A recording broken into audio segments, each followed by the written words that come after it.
Assalamualaikum warahmatullahi wabarakatuh. Jumpa lagi bersama saya Tommy Eka Miharja pada video-video yang akan memberikan Anda pencerahan ya. Video pada kali ini saya akan menyampaikan terkait dengan 7 prinsip sistem manajemen mutu atau Quality Management System ISO IEC 9001-2015. Seperti yang mungkin Anda sekalian sudah mengetahui ya, bahwa ISO 9001-2015 ini memiliki prinsip-prinsip yang dalam mengimplementasikan ISO tersebut, prinsip-prinsip ini harus selalu kita terapkan.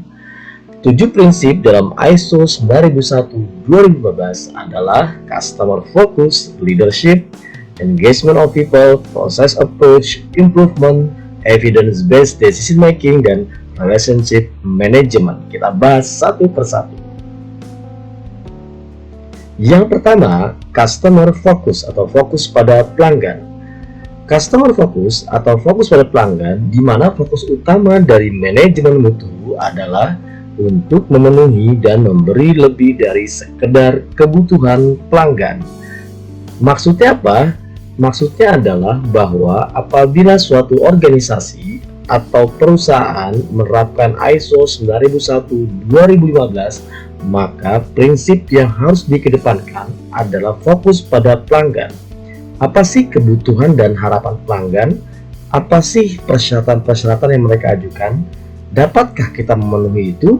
Dan kalau memang kita mampu, maka apabila persyaratan pelanggan tersebut masuk ke dalam suatu organisasi kita atau menjadi bagian dari layanan kita, maka kita sebagai suatu organisasi harus memenuhi dan berupaya sedemikian rupa agar persyaratan pelanggan tersebut bisa kita penuhi, sehingga output dari ISO 9001 yaitu kepuasan pelanggan bisa kita capai.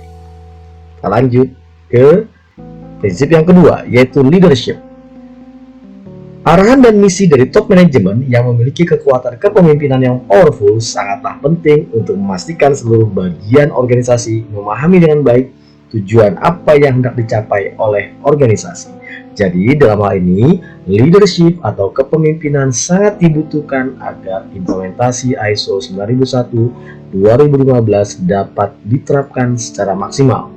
Leader di sini memiliki fungsi seperti dirijen seperti dirijen, artinya adalah bahwa berjalannya suatu sistem manajemen ini tidak akan berjalan baik apabila leader atau pimpinan atau top manajemen di suatu perusahaan tidak memiliki leadership yang baik. Prinsip yang ketiga adalah engagement of people atau keterlibatan karyawan Tidak peduli apapun jabatannya, semuanya merasa punya tanggung jawab yang sama dalam mencapai tujuan organisasi dan memberikan nilai lebih untuk pelanggan. Jadi, kalau organisasi Anda atau perusahaan Anda menerapkan ISO 9001, maka libatkan seluruhnya. Tidak hanya di level manajemen saja, tapi libatkan seluruhnya, bahkan sampai level terbawah. Agar apa? Agar efektivitas atau manfaat dari ISO 9001 ini dapat Anda rasakan. Yang keempat adalah proses approach atau pendekatan proses, di mana pada proses approach atau pendekatan proses ini setiap organisasi harus menyadari bahwa mereka itu adalah satu kesatuan proses yang saling terhubung, sehingga setiap bagian harus memahami tidak hanya tugas bagiannya, tetapi juga tugas bagian yang berkaitan dengan Anda. Semuanya bisa bersinergi secara bersama-sama begitu Baik. Nah, kalau kita melihat pendekatan proses ini, maka poin yang harus saya sampaikan kepada Anda sekalian adalah bahwa apabila terjadi suatu kesalahan, maka kita harus melihat bagaimana kesalahan itu terjadi sebagai suatu proses, bukan mencari siapa yang salah, tapi prosesnya bagaimana. Jangan-jangan ada proses yang tidak tepat Baik, prinsip yang kelima adalah improvement atau peningkatan. Setiap organisasi harus secara aktif merespon setiap perubahan internal maupun eksternal yang dapat mempengaruhi nilai produk atau pelayanan di mata pelanggan. Jadi improvement itu harus dilaksanakan secara berkelanjutan atau kita kenal dengan istilah continual improvement Prinsip yang keenam adalah evidence-based decision making, keputusan atas dasar bukti. penting untuk memeriksa seluruh bukti yang kuat agar keputusan yang diambil tepat dan dapat dipertanggungjawabkan.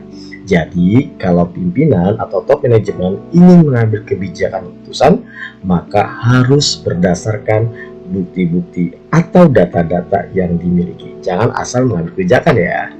Nah, ini yang menarik, prinsip yang ketujuh yaitu relationship management atau manajemen hubungan. Jadi kehidupan bisnis di era teknologi komunikasi yang maju dewasa ini menuntut setiap organisasi untuk berkomunikasi secara aktif dengan berbagai pihak. Artinya, siapapun pihak eksternal yang ingin bekerja sama dengan kita, maka kita harus bisa menjaga hubungan baik. Baik itu dengan supplier kita, baik itu dengan customer kita, baik itu dengan pemerintahan daerah setempat, masyarakat, ya, organisasi kemasyarakatan dan lain sebagainya. Apabila kita memiliki hubungan yang baik ya dengan pihak-pihak berkepentingan tadi, maka sistem manajemen mutu atau ISO 9001 2015 yang kita implementasikan di organisasi atau perusahaan kita akan lebih mudah ya. Salam mutu. Sampai jumpa, saya Tommy Eka Miharja.